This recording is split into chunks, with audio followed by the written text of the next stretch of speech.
All right, listeners, welcome to our first live stream of March. We've got 4 guests today, each more interesting than the other. For our first guest, we've got lovely Amrita, who's joining us from Darjeeling. Apparently, she's at a company offsite, and we'll be just she'll pop on the screen in just a bit. But she's written this fantastic piece that we'll talk about that, in a sense, marries the most modern technology of the time with one of India's best known and historical textiles. And with that, let's welcome Amrita. Amrita, welcome Hello. to the show. We had Shrey from 𝐴LTCarbon as well, and he spoke to us about carbon credits, what 𝐴LTCarbon does. But you're behind 𝐴LTCMAG, and this piece that really stood out, I mean, of course, were fascinating arguments that you made, but also I think the design element of this whole thing. So we wanted to spend the next 5-7 minutes with you talking about the core crux of this article. The article is Kanchipuram Saris and Thinking Machines. And there are, I think, a three-part existential crisis that you highlight for the silk weaving industry. So do you want to describe that and start us off with that? All right. So the narrative of the article talks about some of the social issues and the challenges faced by both the artisans and also the industry in general throughout the years. And it talks about technology as a tool. It doesn't pose it as a main solution, but it talks about how different technologies can address different problems facing the industry, from say traceability, like blockchain to identify and champion the artisans to the end users, to microbial dyes, which basically improve the waste generated by the industry and also the health of the artisans, from synthetic dyes, which can be carcinogens. And finally, to the use of AI in improving or speeding up and the design process itself, which is suffering a crisis both due to the fact that younger people are not joining the industry. Like if you look at the average age of a Kanchipuram weaver, it's 38 years old. And it takes a lot of time to upskill somebody to the point that they can generate, not in the sense of AI, but by themselves create designs that are not just traditional, but also flexible enough to adapt to the modern market. So we were looking at AI as a tool that can fill some of these gaps while the industry goes through a process of social improvement, like through governance, be it through government intervention or through other investors or training. But we are posing AI and technology as a support structure. And do you think, I mean, you mentioned in your article as well that young people are not joining this trade. Will the use of technology change that? See, there are two parts to this answer. Technology is not a be-all and end-all solution, but at the same time, these are very traditional industries. They move slowly. If the information, or if this traditional knowledge dies out, to revive it from an absence is very difficult. Technology is posed as a stopgap solution here. It's like some of the challenges that weavers face that they cannot solve immediately at this moment in time. Can AI take some of the brunt of that? Can it learn the grammar of this design so that it is preserved in a way that is not just human memory? So in the meantime, we are not saying that other interventions or other solutions shouldn't happen. This is a support, or it's a support net, basically. How old is the Kanjivaram sari, Amrita? Do we know when the first ones may have been born? Actually, basically the Adai weaving loom, it's a millennia old. We don't even know when the original handloom came about, for sure. But it survived a lot of things. So I don't think it's an industry that's going to die out in the modern age. So. And the use of AI at this point in time, is it limited to the design process? So if you checked out the AI Summit, TCS actually came up with an AI which uses light technology and artificial intelligence to support the weaver. So it detects errors. So as you weave, right, if there is an error, you miss a particular weave, it will highlight it then, because like a lot of time is wasted if you complete the design with the error in place and you have to remake it.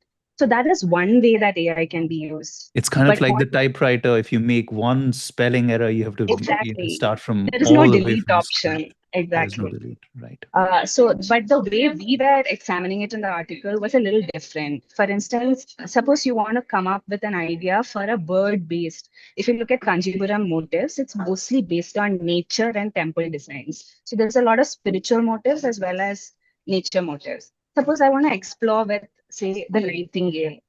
It is not a traditional bird that you will see in Kanjipuram. So instead of like a team of 5 designers working on options of Nightingale translated into geometric patterns that can be woven for like 2 weeks, you can speed up this process of exploration using generative AI. You're Now, saying the whether sari has always been like a canvas, a medium for storytelling. Like exactly every symbol has a meaning. every symbol has layered meanings. Like, for instance, right, if you look at a royal procession of horsemen, elephants, etc., from one angle, it describes prosperity. From another angle, it describes authority. That kind of a sari won't be worn to a fertility ceremony, for instance. That would be like after marriage or during pregnancy, the kind of sari that would be worn to celebrate that would have manga motifs, which is a symbol of fertility. So each of it has cultural context and deep layered meaning. And how do we get a corporate fortress like, say, I mean, Prada was talking about the Kolhapuri chappals in their fashion line, right? How Yes. do we get something like an Hermes or like a luxury house built out around these Indian artisanal traits or skills that we have as a country? What would it take? Sorry, is the question whether to champion our craft through such brands, or Or what is the even build a alternative to brand that? around it, or even build a brand around it. Um, I think, see, the thing is that because the craft itself is valuable, it is rare, it is an art form that you're wearing. The brands will always find it appealing, like especially foreign brands. So I think while we discuss this a lot, the perspective we took in the article is how can we champion the artisan themselves to the end consumer without any of the retail houses or middlemen taking the credit. Like suppose I buy a Kolhapuri slipper from Prada. I don't know the name of the artisan who made it. So a lot of people say when we suggest blockchain as a solution, we are over engineering the problem. GI already does the task of ensuring authenticity and traceability of the design. But what does blockchain potentially do?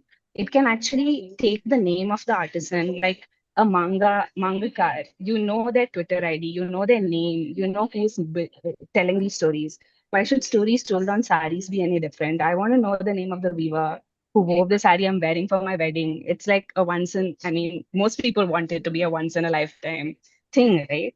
So that is what we are trying to achieve through blockchain. And there are other brands, maybe not in the textile space. Like if anybody checks out Tony's Chocolonely, it's a UK British-based chocolate brand. They ensure traceability in the entire logistical process from sourcing the cocoa to the end product. They ensure that there is no human exploitation. You know, the farmers' children go to schools, like education, that they are not Fair trade forced to come back. practices. Exactly. Fair trade practices are ensured through blockchain traceability. So this is Right. something that you are suggesting is possible So anytime across the you're hand. buying an artisanal product, which I mean, they really matter now, especially in the age Exactly. era of AI slop. If you're really holding with your hand something that's a truly artisanal product, it could be, I don't know, it could be bread, it could be a sari, it could be a Cuban cigar. You want to be able Yeah, to trace its provenance, and blockchain makes that very easy to do. exactly. And it doesn't happen easily, you know. Like the thing is that when we talk about this, we have to talk about the cost of building the infrastructure. It can't be done, it can't be championed by the handloom industry and their unions and the artisanal groups themselves. You need the government to step in at some point to build this infrastructure. So that is a challenge that these solutions pose.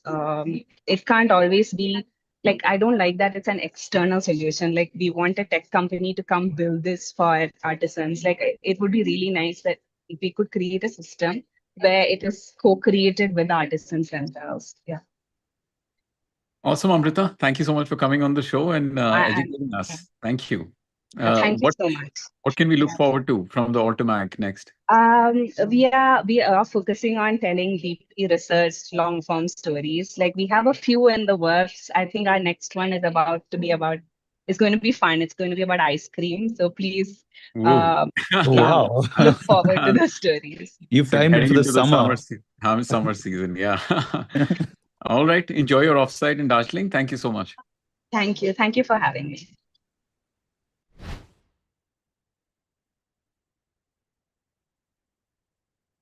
Tane, welcome to the show. Hey, thank you guys. for having me. Awesome. So let's introduce Guarantee to our listeners. What do you do?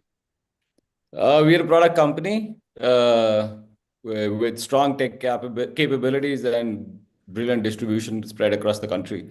So we kind of help OEMs with value-added services, which is in automobile and mobile industry, products like extended warranty, AMCs, protection plans for your mobile phones, etc., etc. So that's the product. Then we build tech to integrate the entire sales, distribution, and service network. So that's the tech, and then we have great distribution arm or spread across the country to enable sale and service for them. So if I have to put it in 30 seconds, this is what we do. And what's the scale of the business right now? We transact or acquire around 400,000 customers a month. So I think we'll end up this year acquiring 5 million customers.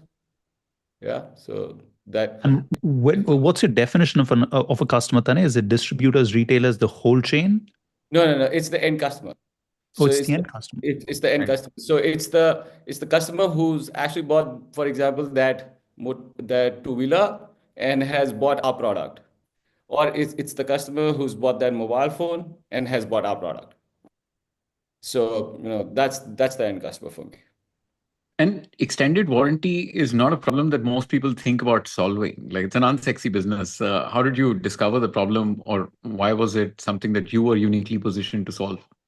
Yeah, so you had the answer in your question. I like unsexy business. So we entered this space 6 years back, and especially in the automobile space, and before that I used to run an insurance broking company which I sold. And we were thinking, okay, what next? What problem should we solve? And that time, Policybazaar, CoverFox became very big. So I was trying to pivot, and we saw an opportunity in this side. And we saw that, the OEMs were busy reaching out and setting the distribution business in India. So their only focus was, market share. And that's where we entered there. So, okay, you guys keep focusing there, and we'll build value around your customers.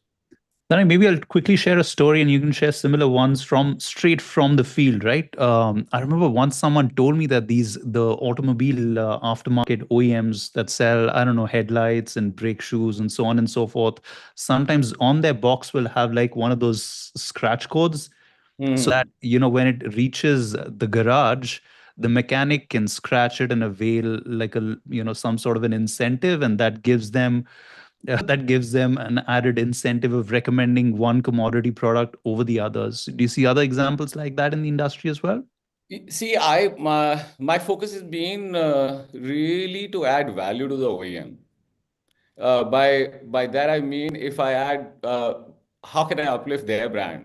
How can I uplift their reach to the customer? How can I make sure that the customer stays in their ecosystem? How can I make sure that the customer goes from their one bike to the other bike?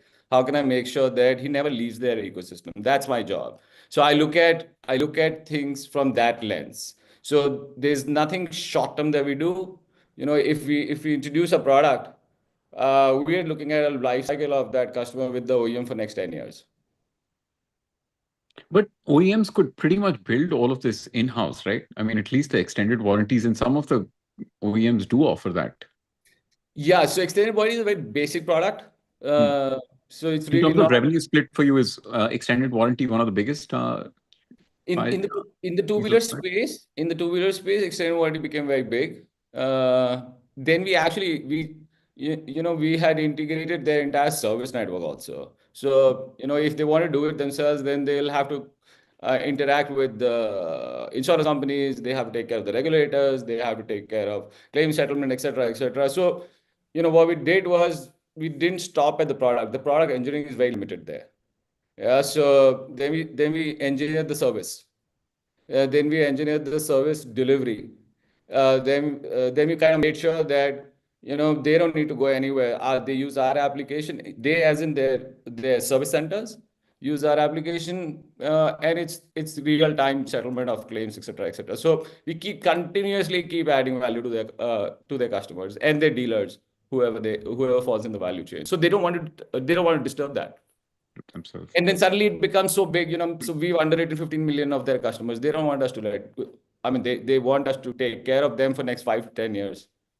So then even if they want to, they don't want to let go of us. Interesting. What's your process for picking new industries to break into?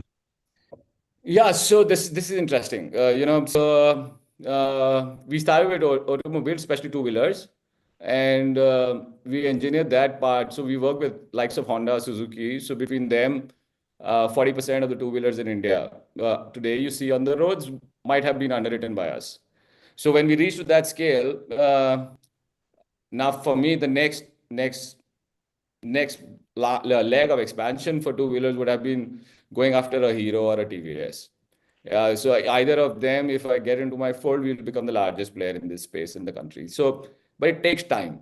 So while all of that is in the pipeline, we say, okay, where can we take this expertise to? So that's when 2 years back we entered mobile space. In the mobile space, we have few competitors who are focused on retailers and distributors and creating value for them. And I realized that that's not the play. You gotta add value to the OEMs. And we bought the entire same playbook that we played in two-wheeler to the mobile space. So for example, right now, Vivo is one of our players who works exclusively with us. And Vivo is the largest smartphone OEM company in the country today. They control 24% of the business smartphone market. We are en route to probably build the largest OEM-driven protection plan business in the country ever done with them. So it takes time, but And this is something like the Apple Care Plus plan that Apple also yeah, absolutely. So Apple has this global relationship with AIG.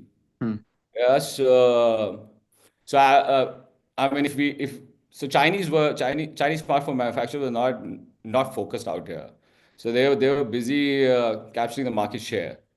And they did it very well. They control 65-70% of the smartphone market in India. Across categories, like mobile phones might be different, cars might be different, bikes might be different. How many, like suppose 100 people buy like a mobile phone or 100 people buy a car. How many of them actually end up getting an extended warranty or a protection plan? I can't comment on cars, etc. I think the penetration is going to be much higher. We don't operate in that space. We operate in two-wheelers and mobile phone. It's highly retail, and that's where we see value. So in the two-wheeler space, 70% penetration we have on these products. In the mobile space today, we are operating at 3 to 4%. At 3 to 4%, India market is around maybe 2,000 crores. Do people get cover mostly for like high-end phones or across the board? No, it's pretty interesting. So we thought that, high-end customers, net promoter scores and brand cohesiveness is going to be much higher. And there'll be much higher value to be extracted there. But with these guys, they have very deep penetration in the lower segment of users. And for them, it's a far bigger problem if the phone breaks. Yeah, so we see adaptability. To my surprise, the adaptability is pretty high down there also. And I think as a final question, just wanted to ask you, you're running this bootstrapped, you built a solid scale business across industries as well. And I think in this world of AI, do you think about that, integrating that? What parts of your business is it going to impact most? Are you spending time thinking about that application? We're just not thinking, we're doing. So just to give you a sense, we acquired today 400,000 customers a month. My total team size on the ground is just 20 people. Yes. Wow. Yes. So a lot is done on the technology side. So we have real time. For the first time in the country, we were approving claims without manual intervention, without human intervention. So our system, the biggest strength that we have is like huge data of customers that we have now. The behavior analysis that we have now. So we made the systems learn, machines have started learning. Although I'm not a very big fan of they taking the decision, but I don't have a choice to let them do it now. Yeah, I think at scale, that's what makes AI interesting to implement because I mean the models are trained on public internet data, and if you have again what they call Access to prop data, like you large said, private data set. Yeah. yeah, Yeah. So it's yeah. a captive data. See, as I said, I, uh, I'm not a very big fan of machines doing uh, transactional data level work is okay, but when they start taking decisions, I personally don't like it. But I don't have a choice right now. I'm just following in sync with how the industry is evolving. So we have a very high-end technology team which operates there. Interesting. And you're claiming 40% cost savings through automation. So what specifically gets cheaper and what's Manpower, operating expenses on manpower. Yeah, you don't need offices, large offices, because typically you need large offices to make manpower sit down there. So, your administrative expenses goes down, your rental goes down, your salary expenses goes down, all of that goes down when technology. So how we build businesses, we invest in CapEx, but we don't invest in OpEx. Okay. So we make sure operationally the business has to make money on every transaction that we do. All right. Tanay, thank you so much for coming on the show. Thank you for inviting me on the show. All right, listen.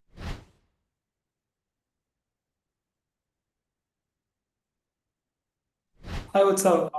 Nice to meet you, and then nice to connect with you. Hi, Awesome. Are you joining us from Singapore? No, I'm in Chennai. I just came for a customer, customer visit. So just here and then taking. I'm not in office in Bangalore. So we have an office also in Bangalore. So that's our R&D center. So I'm in Chennai now. Okay. So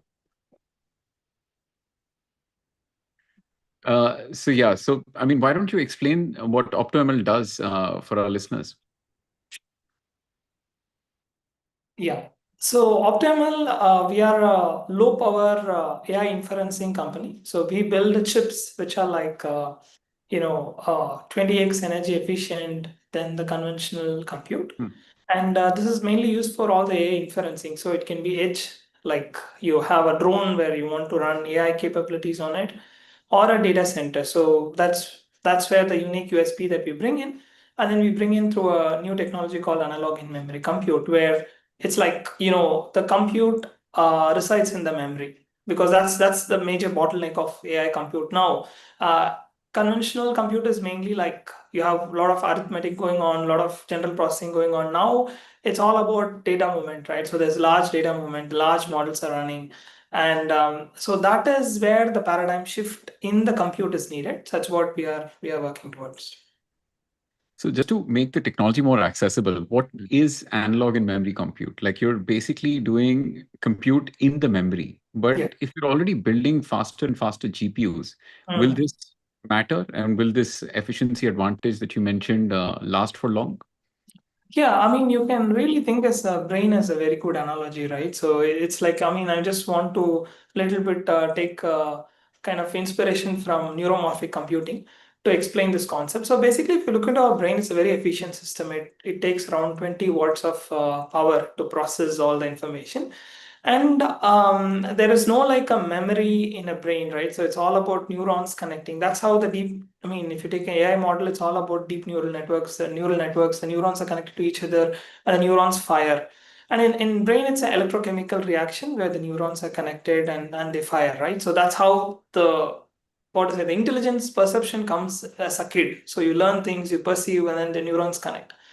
And similar approach is what is kind of very important for the AI compute now, because you want to build something that is more like, memory like a brain like kind of thing, where the system is able to do all the compute in memory. Like, it's all about interconnects and how it's all about matrix multiplication, right? So you multiply large volumes of data.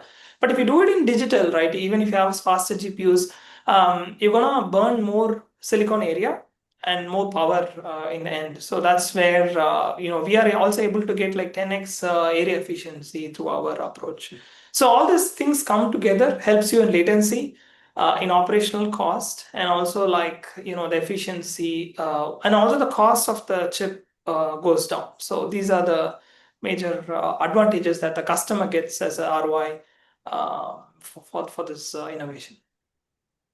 And you also you said inference, so your focus is a lot more on inference and not training, and therefore the digital domain is separate. And analog is a great modality for inference, especially on-device inference. Yeah, true. So there are two things to it, right? So basically, we don't say that we do all analog. I mean, of course, if you see, the inference, right? Inference is like you train the model once and then you kind of put into inference and then it runs over and over. Take it, any LLMs that are like 70 billion parameters, or I mean, currently we have 1 trillion parameters LLMs. So the key is like we build in a heterogeneous compute system on chip. That's where uniqueness we bring in. So the digital part of it, where you want to do other aspects of compute. For example, you want to normalize the data, massage the data, get the results out. So that's all done in the digital domain. Only the compute heavy part, that's matrix multiplication, is done in the Can you help us understand the trade-offs between these two? I mean, if one is more energy intensive, it obviously maybe it generates more heat, and the other, on maybe there's precision loss in the other approach, etc. So as you rightly pointed out or hinted, right? So it's all about a trade-off between accuracy and power, right?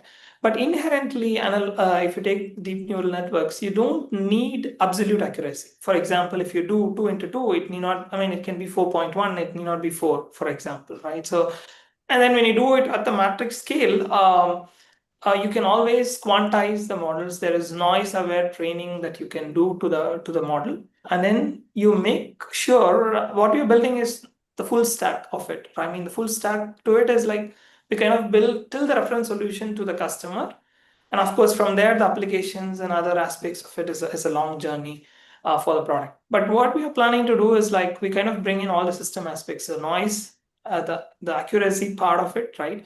Where you can do quantization, aware training, you can do noise aware training. So basically what you do, make the neural network learn the kind of the non-idealities of the analog world, and then you kind of make it more robust to it and make it viable to be deployed.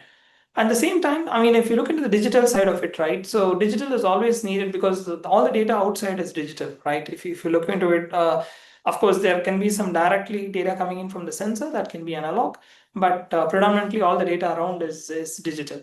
So you need to have a digital interface around it. So for the general compute and also for pre and post processing of the data, because that's where the digital compute is having its power. And then you need to pack both of it together, and that's what we are doing.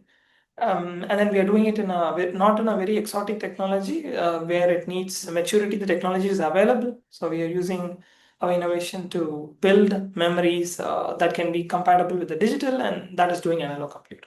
I wish we knew we were talking to basically the Dr. Tharoor of semiconductors. We would have bought a semiconductor dictionary and thesaurus along, but we haven't. Because he spent 17 years in the semiconductor industry, including Intel, Qualcomm, and Continental. And I read something which I'd love to understand more in terms of timeline. So you've announced partnerships with, your supply chain, TSMC for fab and Keynes for OSAT. So you're truly playing out the whole India the India semiconductor mission story.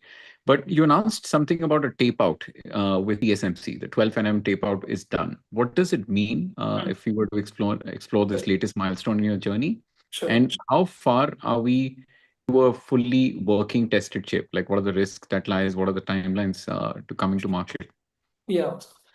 Sorry for my jargon. I'll try to be like as No. This is how we learn and our listeners learn. Yeah, sure. So, so about the milestone, when you want to build a chip, it's like, as I said, the ecosystem is very important, right? So you get the technology. It's a fabless, we kind of work on a fabless model like other big companies work. So the fabless model works that you get the technology from the fab, right? And then you design your IP on the technology and you give it for fabrication. It's like, you are a kind of a furniture company, you're making a blueprint, you give it for the workhouse to get the design done. And that's what the fab is doing for us, right?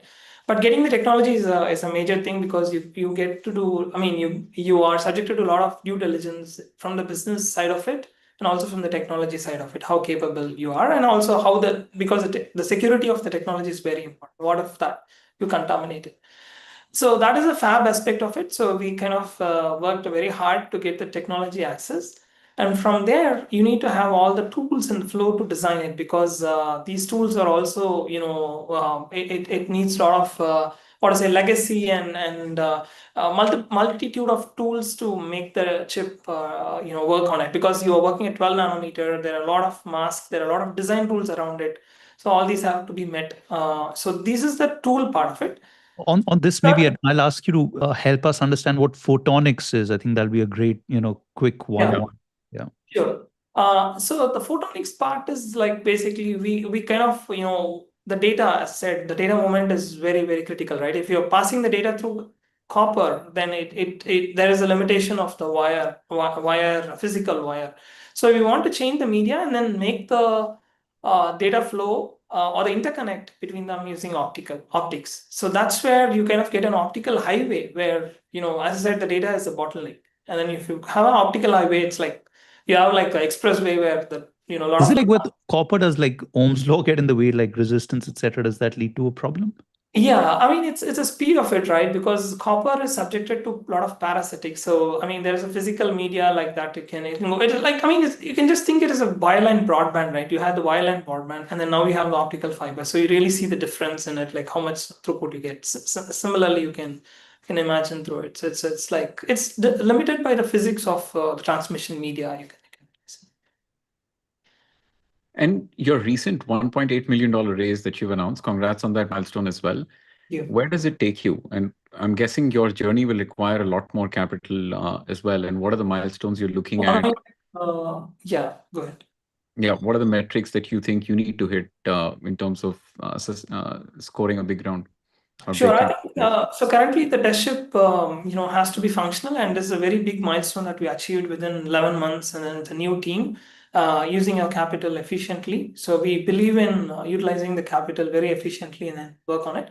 So it will help us to get through like, end of this year, and where we want to do another race where we want to go in for the full product ready. That will be available in 2027 Q3. It's a very patient capital, and then the design cycles, each of the design cycle roughly takes around 1 year of time. So this makes it, I mean, we are in a fast execution cycle. We want to execute within 6 months of one iteration. So then it's like a version of your software or product where you go in from a beta version to a engineering sample. So that's where we want to be. And then like there are multiple market segments that we are also targeting. Edge compute is what we're targeting first, and then moving towards hyperscaler. So that's our vision is. Hyperscalers are more targeted towards 2028, 2029. Dhruv, we were discussing the news that we saw, right? The Micron's new plant. Oh, yes. What was that inauguration about? Yeah. Yeah. So I think Micron, is also kind of, I mean, the memory is very key, right? So they are, I mean, inaugurating a fab in India. To be honest, not like went into the details of it, but what I know is like, I mean, memory demand for all the compute, RAMs, SRAMs, I mean, the DDRs and the HBMs are gone up very high. And like some of the, I mean, that is also creating a lot of demand within the, automotive sector or consumer sector. So I think that is one of the major things in India, and like that's like basically, I mean, the ecosystem is building up in India, so that's very nice news for us, and also like we want to be part of the ecosystem. So that's what we are trying towards. Yeah. Any final closing question, Dhruv? Yes, we do have time for one, right? Yeah. So, Sarvana, when the AI Impact Summit was happening, Sarvam had announced this partnership with Nokia. And then, everyone warmed up to the fact that maybe for India, on-device inference might actually be the way to go. Yeah. Do you have a point of view on that, and why that entire round trip from the cloud in terms of like inference and cloud is maybe not so efficient for every nook and corner of our country? And I think, see, some of the models, if you really look into what is useful AI, right? I mean, you don't need LLMs, large models for everything. For example, now we are working with Vision QA, intelligent drones, surveillance cameras, where you want to do a kind of a inference, which is focused on a particular application. So you don't need to rely on the cloud if you have the compute power on the edge.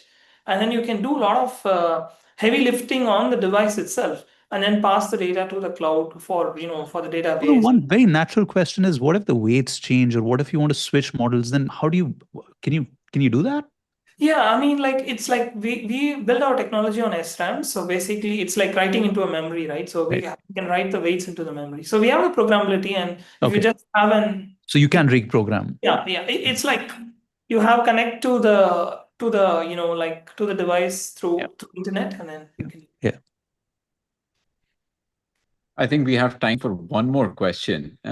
So I think I want to go more philosophical and zoom out a little bit. India is making a big push in the ISM 2.0 mission, right? And they want 50 fabulous semiconductor companies by 2030.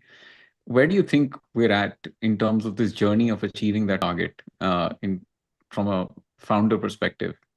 Yeah, I think it's a very nice question, because I see that it's only when the fabless companies develop. I mean, I see like a lot of companies are coming up and they're working on very interesting problems, from RF, from power to microcontrollers and AI compute. And I think that is the key driver for the volumes for the fab and the OSAT. So I think that is one of the key essential components that we need to focus on. And I mean, it's not like a one company play, it's a multi-company play. And then if you look into the components, you need to source multiple components for an application. So I think this is very interesting, and I think I mean, like, we are delayed, but I think we are on it now. So I think that's what I see that for India. Yeah. All right. Thank you so much for joining us on this show. Thanks a lot. My pleasure. Pleasure. Yeah. Thank you.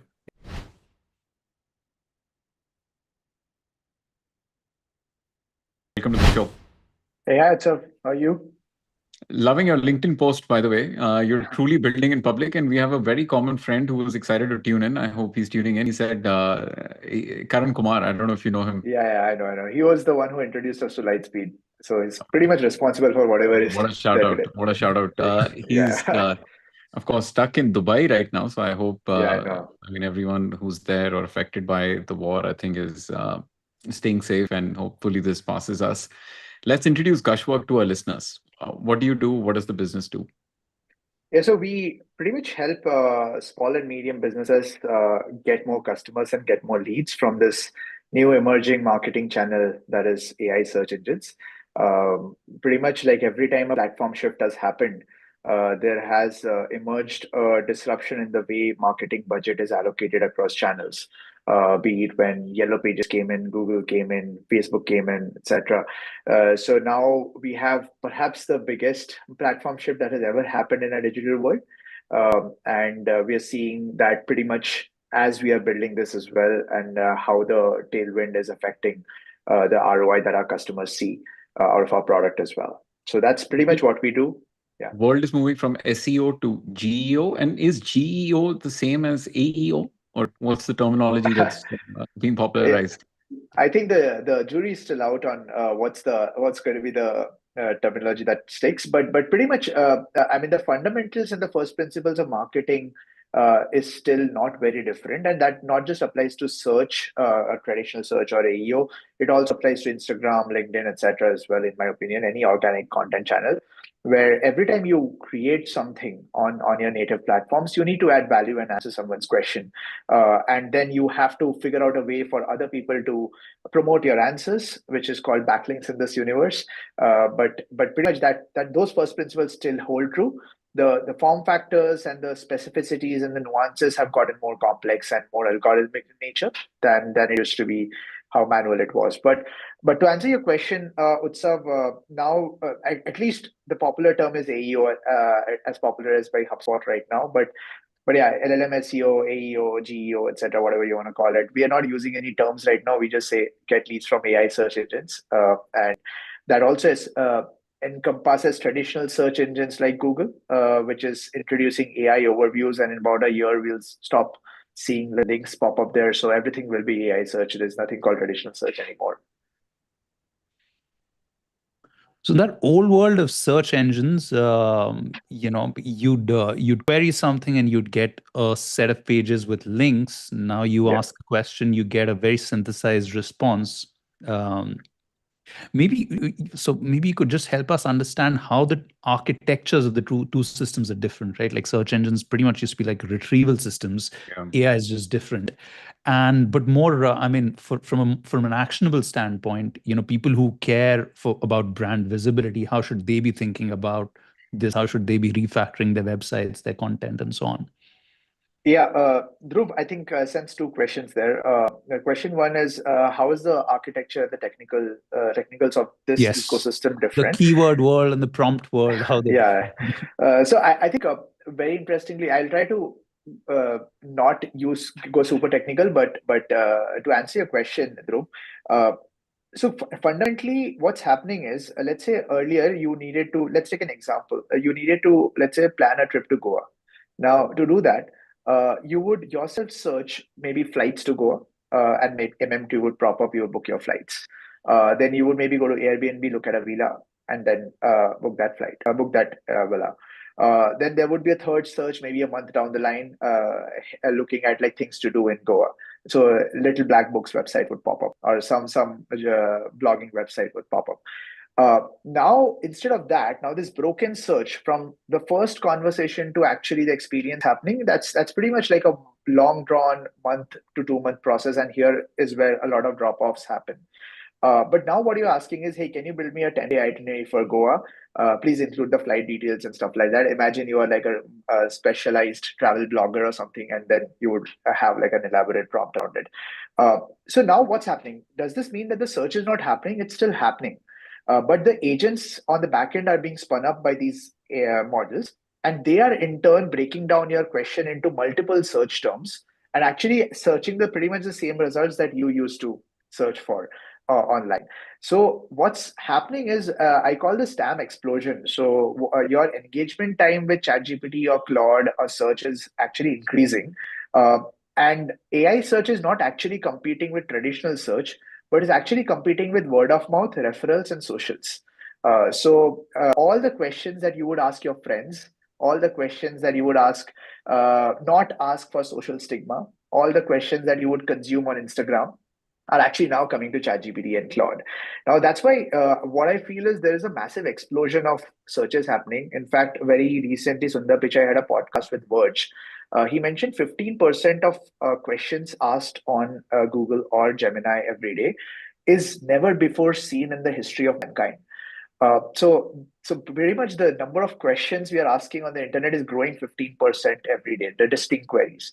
So that itself tells you, like, these questions, does that mean that they never existed? I don't think so. They actually existed, but we never asked, either because of social stigma or we asked our friends. It was never digitized in the first place. So to answer your question, first part of the question, Dhruv, the searches are still happening, and much larger volumes of searches are happening. But this time it's AI agents which are searching behind the scenes and synthesizing the answers and getting the answer in front of you, essentially. And now, what's the fundamental difference on how the AI agents are operating? And there is obviously a lot of tactics. I'm not going into the tactical stuff, but if you look at maybe this, share that actually. Like if somebody, like a small medium business, wants to get discovered by buyers on ChatGPT, what would Gushwork do for them? I think that might be interesting for listeners. Definitely. So one of the most important things that where we start our analysis and where the product starts happening, we call this the memory agent. And what the memory agent does is it scans your website and it takes a lot of input from the customer. And this part is very critical. So it's actually manual. So the way we design this agent is after collecting a lot of the information from customers. So what are the services they offer? What are the products they offer? What's their catalog, which is digitized or non-digitized? What are the areas they cater to? What's their ICP, etc. Using this information, we feed it into what we call memory agent. Now, this memory agent is used to ground the results of all the subsequent agents that are about to come. The second agent is what we call the research agent.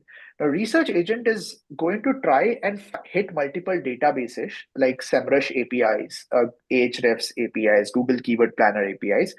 Hopefully, ChatGPT will release something to the equivalent of Google Keyword Planner. So we'll start hitting those APIs as well to guess what are the long tail questions your buyers could be asking on the web, but there's not enough data on that. So there's not enough content created on the web. And so to give you an example, let's say earlier the question would be best CRMs for SMBs. Now the question is, hey, imagine you are Jason Lemkin. How would you calculate sales quota and what's the best CRM to do that? Now the question is this. Now, if you look at any traditional search tools or any SEO tactics, they would ignore the second question because the volumes are too low. And it would not interest a marketer. But these long tails is where the play is getting very interesting, because this is where when you write an answer, there's pretty much no answer on the web which has answered this specific question. So that's where this third agent comes in, which is trying to find out the 100 to 200 queries which are being asked about your business and trying to answer them by tapping onto your internal as well as external data sources. And thus these answers get created, answering each of these questions.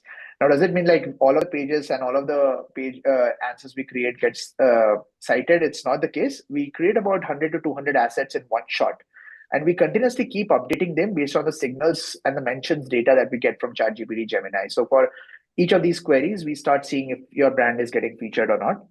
About 5 to 10% of your pages start getting cited within the first 60 days of making them live. And once they get cited, the buyer visits your website and they become a lead for you. They fill up a form or something there. So. And you've publicly written about your ARR reaching 1.5 million in 3 months. What does the payback look like? What is the CAC? And also you've publicly said that you want to hit 3.5 million in 3 months. Yeah. So that's crazy growth. Yeah, thanks a lot. So look, our payback hovers anywhere between 3 months to 9 months. Now we're trying to get that down further, and which is why press release and all of that as well. So we get a lot of inbound surge of leads as well. So far we have been pretty cold, outbound centric kind of approach. Now we are starting to see like sub 3 months payback as well. The second question that you asked is like, what's the CAC? Our pricing anywhere hovers between 10K annual contract values to about 25K annual contract values, and our CACs are about hovers between $1,000 to $3,000 ballpark.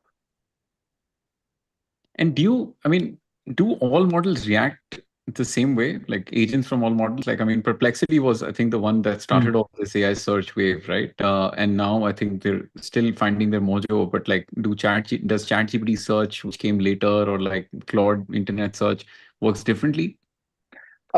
Good question. I wish I had a better answer for you, but Claude is still not giving UTMs. So it's hard to attribute traffic coming from Claude. How's the search traffic distributed across the, most popular ones? Yeah, very good question. Yes, and the data sort of keeps surprising me every month because it depends, Dhruv, on the industry that we are going after and who we are catering to. So if you take a typical, let's say, very traditional industry, right? Let's say manufacturing or industrial distributor in the US, or let's say a commercial janitorial service or something like that.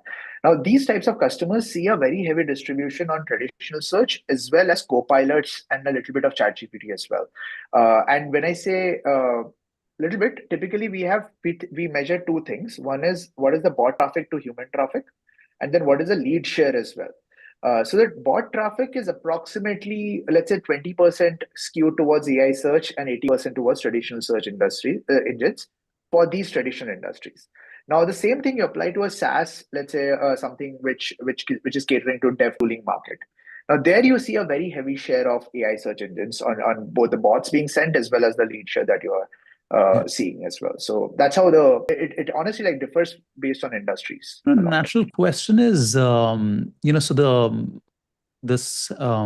traditional search would reward optimization, I guess, like keywords, just like, you would, that's exactly, you would optimize your copy for it. What do you optimize your copy for now? What does AI search reward? Because, it's like if 5 of my friends were sitting in a row and we use the exact same prompt on the exact same model, my guess is we'd all get 5 different responses. Good question, Dhruv. And I think that's actually the way we optimize content for keywords. I think that itself is a little bit of a hacky SEO. In fact, the great SEO guys actually already have been doing this for quite some time, and we call it intent instead of keyword. So let's say the same keyword which looks semantically similar for all three of us. Let's say I type in Apple. Now, Apple could mean Apple the stock price, Apple the device, or Apple the fruit.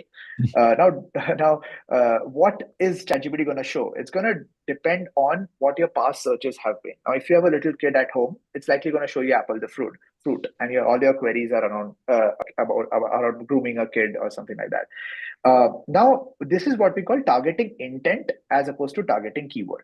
Now, earlier, the thought process was, hey, Utsav would maybe publish a podcast, a newsletter, or a podcast transcript on his website, and then try to put some keywords in it or paraphrase some of the words in it to get it to rank for those keywords. And it would rank in those cases. But now what's happening is the fundamental topic and the outline and the content is decided based on what is the question being asked. So it's not that you create the content first and then figure out where do I get this ranked. Instead of that, you actually find the question that needs to be answered by the buyer. Then from that, you arrive at what is being cited right now. And based on what is being cited right now, you need to create an information gain on what are the citations that are coming up right now. So you pretty much need to be the best answer in the world for that particular question that is being asked by your buyer. And so have you built custom tooling within Gushwork to make all of this process easier? Because you pivoted or sort of evolved from an AI plus human company, right? More focus on AI search visibility now. Yeah, exactly, Utsav. So we actually built 6 agents by mapping out these processes. These were the exact processes we were doing manually for almost a year and a half before we figured out what is it that we need to automate exactly. What you guys call this AI feed, right?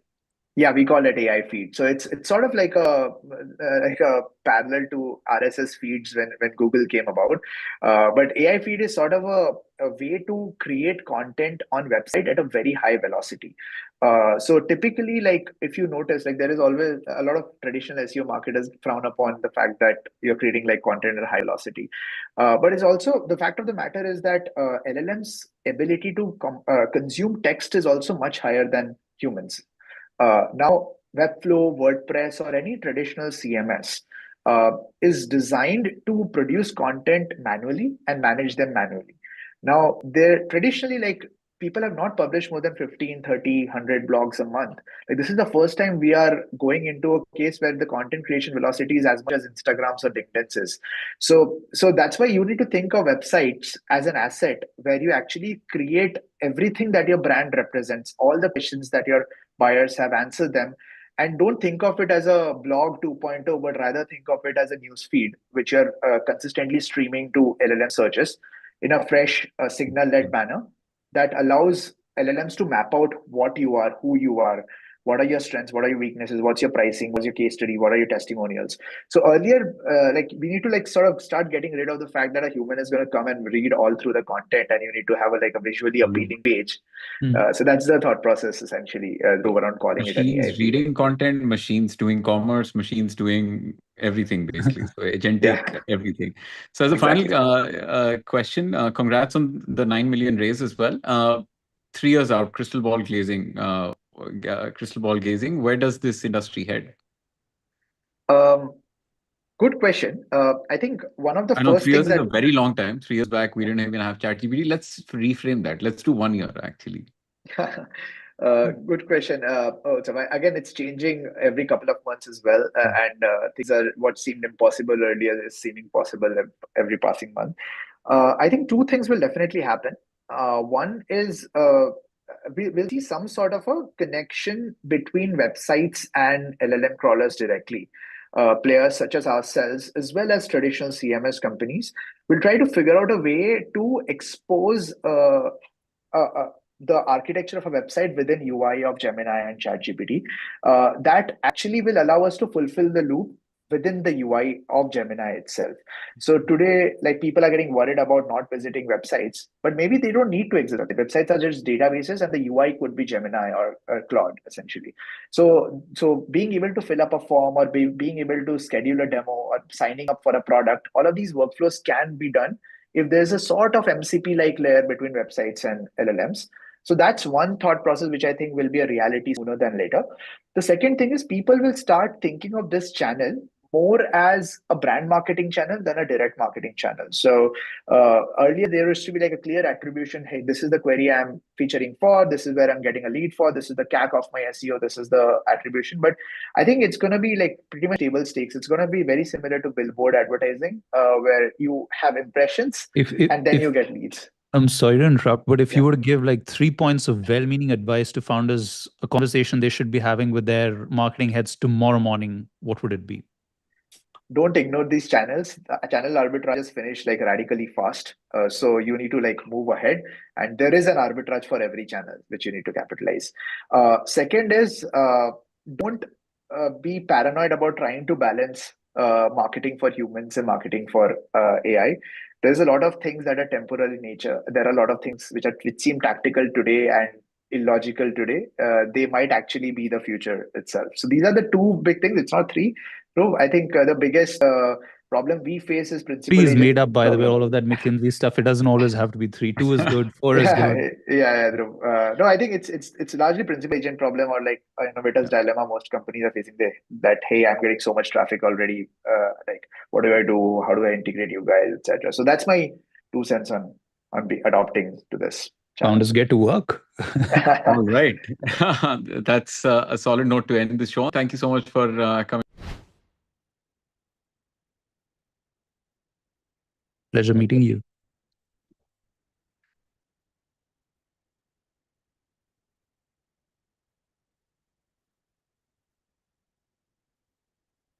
We're taking Wednesday off on account of Holi, and we'll be back on Friday at 4 p.m. Thank you so much. Have a wonderful week ahead. Wish you all a very